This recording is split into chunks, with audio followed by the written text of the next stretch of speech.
안녕하세요, 여러분. 머니케어 뉴스 진행하도록 하겠습니다. 자율주행 같은 거는 여러분 어떻게 생각하세요? 앞으로 어쨌든 피해갈 수 없는 현실이면 틀림이 없습니다. 유럽이나 이런 곳에서는 계속해서 레벨 2, 3 이런 것들을 연도별로 측정을 해서 이런 수준의 자동차를 생산해내고 공급해라 라는 내용들을 법제화시키기도 하고 있고요. 전체적으로 뭐 우리나라도 마찬가지겠죠.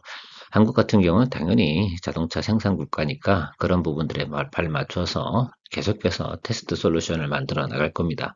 자, 그런데 우리가 좀 주목해 봐야 될 종목이 하나가 있긴 합니다. 그동안은 여러분들한테 뭐 자율주행 관련 이런 이야기 드리면 텔레칩스라든지 넥스칩 이런 회사들을 많이 이야기 드렸습니다. 자, 근데 그 회사들 이야기 드릴 때도 제가 공통점이 하나가 있어요. 그 자율주행 레벨 3 뭐 이런 것들 진행할 때 2024년도 3분기, 4분기를 기초 처음 초기 시장으로 생각하면서 타겟을 설정해 놓은 것들을 우리가 알 수가 있습니다. 자, 그러니까 지금 막 움직이고 있는 것들은 실질적인 매출이나 영업이익이 나오는 단계에서 주가가 움직인다고 보기는 좀 어렵지 않겠습니까? 자, 그 부분을 좀 생각해 보시고, 제가 그래서 뭐 넥스칩이나 텔레칩스 이렇게 이야기 드릴 때도 내년도 봄쯤 하시는 것이 가장 또 좋지 않을까, 혹은 또 내년 뭐 5월달, 6월달 장이 좋지 않으니까 그쯤에서 매수 포인트를 좀 잡는 것도 꽤 괜찮지 않나 이런 이야기를 드리기도 했습니다. 자, 그런 과정에서 또 하나 우리가 빠뜨리고 가면 안 될 만한 상장되어져 있는 종목 중에서 스마트 레이더 시스템이라는 회사가 있습니다. 동사 같은 경우는 자율주행 4D 이미징 레이더를 갖다 생산하는 회사고요. 그런 기술력에는 상당히 독보적으로 가지고 있습니다.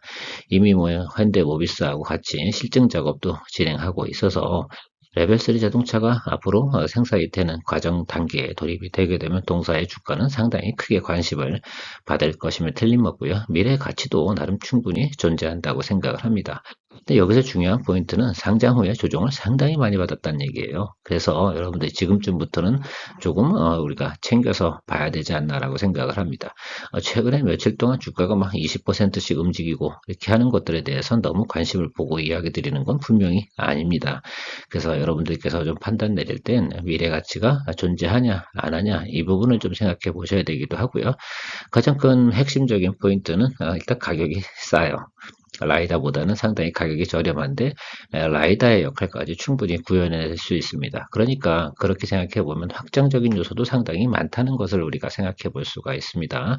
어떤 부분이냐, 뭐 중장비도 그렇고 드론도 그렇고 자율주행을 통해서 움직이는 뭔가 객체를 인지해야 되고 이런 제품들에는 분명히 동사의 제품이 상당히 각광을 받을 거라 생각을 하고 있어요.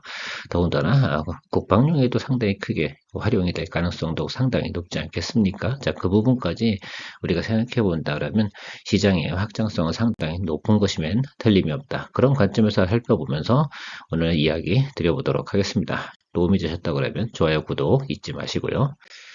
자, 그래요. 우리가 2024년도부터가 본격적으로 성장하는 거다. 저 2024년도 언제부터요? 다시 얘기 드리지만 3분기부터가 타겟입니다. 그때가 시작이라는 것들이죠. 그때 준비하고 지금 계속해서 어떻게 됩니까? 실증 작업도 하고 테스트도 하고 이렇게 진행하고 있다는 점을 명확하게 이야기 드리도록 할게요. 거기서 앞으로 예를 들면 그러니까 지금부터 내년도 3분기 가기 전까지가 어떻습니까? 투자의 어떤 그 시점이 도래하기 시작한다는 것들인데 그것들에 대한 판단은 여러분들이 잘 내려주셔야 되면 틀림이 없습니다. 그래도 지금 현재 주가는 상당히 낮은 구간에 존재함을 틀림이 없습니다. 그래서 제가 향후에 뒷부분에서 차트 보면서 이야기 드리긴 할 텐데요. 어쨌든 4D 이미징 레이더 기술 이 부분은 성장한 부분 상당히 대단한 분야라고 저는 생각을 하고 있어요. 사물의 예를 들면 사이즈를 갖다 측정해낼 수 있고 거리 측정 이런 것들을 짧은 시간 내에 할 수 있는 기술을 가지고 있는 것만으로도 동사의 기술력은 충분히 제가 볼 땐 입증이 되어지고 있다라고 생각하고 앞에서도 이야기 드렸지만 다양한 분야의 확정적인 요소를 가지고 있다라고 생각해 주시면 될 것 같습니다. 자, 그러면 우리 4D 이미징 레이더의 장점은 또 뭔가, 또 특징은 뭔가 이 부분을 좀 알고 나서 투자 가치를 계산해 보는 것이 상당히 중요할 것 같아요. 일단 4D 이미징 레이더 같은 경우는 라이다의 성능을 좀 가지고 있다라고 생각해 주시면 될 것 같습니다. 일단 비 오는 날, 눈 오는 날 작동이 잘 된다고 합니다. 근데 사물의 크기와 거리 이런 걸 측정하는 게 라이다와 뭐 거의 맞먹는 수준이라고 하거든요. 그러면 이 정도 생각해 보면 상당히 중요한 역할을 할 수 있는 기능을 가능성은 이미 다 가졌다고 생각할 수가 있습니다. 뭐 해상도도 상당히 높고요. 자, 또 가격이 상당히 중요할 것 같습니다. 제품을 생산해서 판매하는 과정에서 마진율도 상당히 중요하고요. 또 하나 이런 것 같아요. 내구성도 상당히 중요한 것 같습니다. 라이더 같은 경우는 수명이 제한적이지만 레이더 같은 경우는 라이더보다 수명이 상당히 길다라고 생각할 수가 있습니다. 통상적으로 나름 그래도 뭐 한 5년 이상 사용할 수 있다 그러면 좀 영구적이지 않나 이렇게 생각을 합니다. 라이더 같은 경우는 주행거리가 많으신 분들 같은 경우는 금방 또 소모품처럼 제품을 교환해야 되는 단점도 가지고 있다는 점이 아주 또 약점으로 좀 작용됩니다. 측정 기술은 상당히 중요한데요. 자, 그리고 우리 또 생각해 보면 드론이라든지 다른 여러 산업 장비들에 들어갈 거 아닙니까? 중장비에도 마찬가지고 자율주행 관련된 거라든지 또 사각지대 이런 부분들을 해결하기 위해서는 단가가 비싼 걸 사용할 수는 없어요. 차라리 싼 걸 자주 교체하는 게 더 낫지 않겠습니까? 마치 엔진오일 교체하는 것도 과거에는 제가 알기로 엔진오일도 5,000km에 한 번 정도 교환하던 거 요즘 10,000km에 교환하는 차를 더 선호하지 않겠습니까? 마치 그런 거라고 저는 생각을 하고 있습니다. 그만큼 경쟁력은 충분히 가지고 있는 4D 이미징 레이더라고 생각을 합니다. 그래서 동사가 가지고 있는 부분은 아주 제가 볼 땐 가치적으로는 충분히 존재한다라고 생각을 합니다.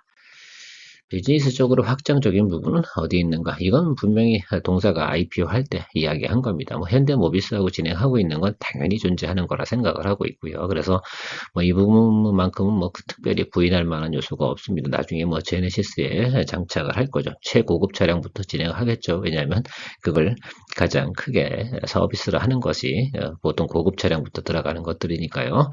자, GM으로도부터 나름 공급을 할 수 있는 기대치를 좀 가지고 있다 하고요. 확정적인 부분은 뭐 LG전자 같은 경우도 지금 모빌리티 비즈니스를 많이 늘려가고 있지 않습니까? 그런 부분도 충분히 기술력을 통해서 공급이 가능할 거라고 생각을 하고요. 드론에도 확장이 가능하고 중장비에도 확장이 가능하다는 부분들입니다.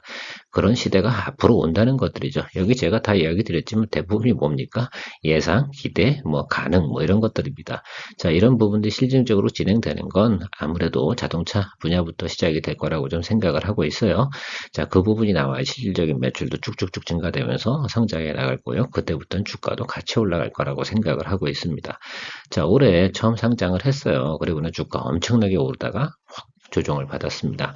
자, 그 부분이 저는 포인트라고 생각을 해요. 저는 항상 IPO하고 난 다음부터는 어떻습니까? 주가가 상장을 하다가 그다음부터 성장을 하다가 그다음부터 되게 크게 조정을 받은 다음 그다음부터가 되게 상당한 기간 오랜 시간이 걸리지만 결국은 자기 기업의 가치가 존재하는 회사들은 충분히 그 가치를 구현해내는 것들이 바로 주가다라고 생각하고 있습니다. 여기 예상치 나와 있는 거 초기 IPO 할 때 발표한 내용들을 좀 살펴보면 영업이익이라든지 이런 것들이 본격적으로 성장하는 거에 다 2024년도로 타겟이 정해져 있습니다. 그러니까 자율주행 관련된 모든 포커스 잡으실 때는 2024년도 3분기 이후부터 잡으셔야 되는 것이 저는 가장 큰 핵심이라고 봅니다.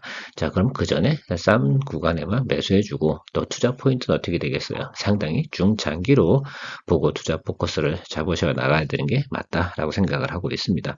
이걸 단기 투자한다고요? 자, 그러려면 하지 마시고 지금 인기 많은 것들을 하시는 것이 훨씬 더 좋지 않을까 이렇게 생각을 하고 있습니다. 차트 보면서 마무리해 보도록 하겠습니다. 항상 제가 이야기 드리는 게 있어요. IPO 할 때 바로 주식을 살 필요가 별로 없다. 왜냐하면 주가가 당시엔 많이 오를 수는 있겠죠. 이건 거의 뭐 단기 투자하시는 분들이 하는 패턴이라고 생각하면 될 것 같고요. 그 후로 항상 보면 주가는 적어도 고점 대비 50%에서 그 이상의 조정을 받기에 마련입니다. 동사 같은 경우는 상장 가격, 그죠? 시작가하고 거의 유사한 수준까지 내려와야지. 사실 상장가 이하라고 생각하시면 될 것 같아요. 실질적으로 보면.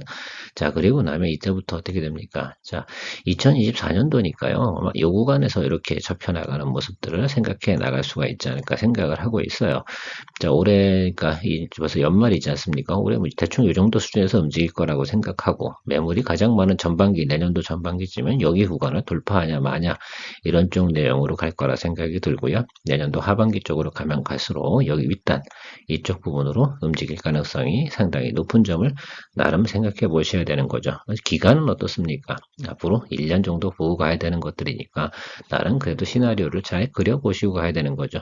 보통 주가가 낮게 형성되는 구간은 언제쯤입니까? 자, 1월 달, 그죠? 그리고 5월, 6월 사이 그럼 두 구간 내가 제가 볼 땐 투자할 수 있는 포인트 자리가 됩니다. 저는 뭐 1월 달쯤이 가장 싸다라고 생각을 하고 있어요, 개인적으로. 동사 같은 경우는 아마 5월 달 같은 경우는 조금 올라가다 조정을 받는 거니까 올라간 거에 한 50% 정도 조정? 제가 볼 땐 그래서 지금 이 패턴상으로 보면 여기 1, 2월 달 구간이 여기가 형성이 되고요. 쭉 올라와서 5, 6월 달이 이 정도 구간, 그 다음부터 이렇게 올라가는 모습을 상상해 볼 수가 있지 않나 생각을 합니다. 뭐 여러분들도 저랑 생각은 좀 다를 수 있긴 하겠지만 더 뭐 하락할 만한 구간은 더 많이 존재하진 않는 것 같습니다. 기업의 가치를 사실 평가하기는 지금 좀 어렵죠. 왜냐하면 뭐 이게 아직 뭐 포워드 가이던스가 나오는 것도 아니고 영업이익 뭐 이런 부분이 실질적으로 나오는 것은 아니니까요. 분명한 건 이건 미래의 가치, 성장성 이런 것을 보고 여러분들이 판단을 내리셔야 된다는 거 잘 말씀드리도록 하겠습니다. 어떻게 이 스마트 라이더 시스템에 대해서 좀 이해가 가셨습니까? 그리고 하나 좀 스터디해 보시는 것 중에 하나가 IPO 기업은 그래서 항상 바로 매수할 필요는 굳이 없다. 바로 매수했다라고 하면 짧은 구간만 보시고 그 후부터는 그렇죠. 실질적으로 IPO 때 이야기했던 내용들이 진행이 되는가 안 되는가에 따라서 주가가 다시 성장해 나가는 모습이고요. 무엇보다 우리가 생각할 수 있는 건 전 세계적으로 움직이는 패턴 이런 것들도 잘 생각해 보셔야 됩니다. 다시 한번 정리해드리면 자율주행은 2024년도 3분기부터 레벨 3가 시작이 된다는 점 잊지 마시고 투자 포인트 잡아 보시기 바랍니다. 어때? 좋은 주말 되시길 바라고요. 도움이 되셨다고 그러면 좋아요, 구독 잊지 마시기 바랍니다. 즐거운 하루 되시기 바랍니다. 감사합니다.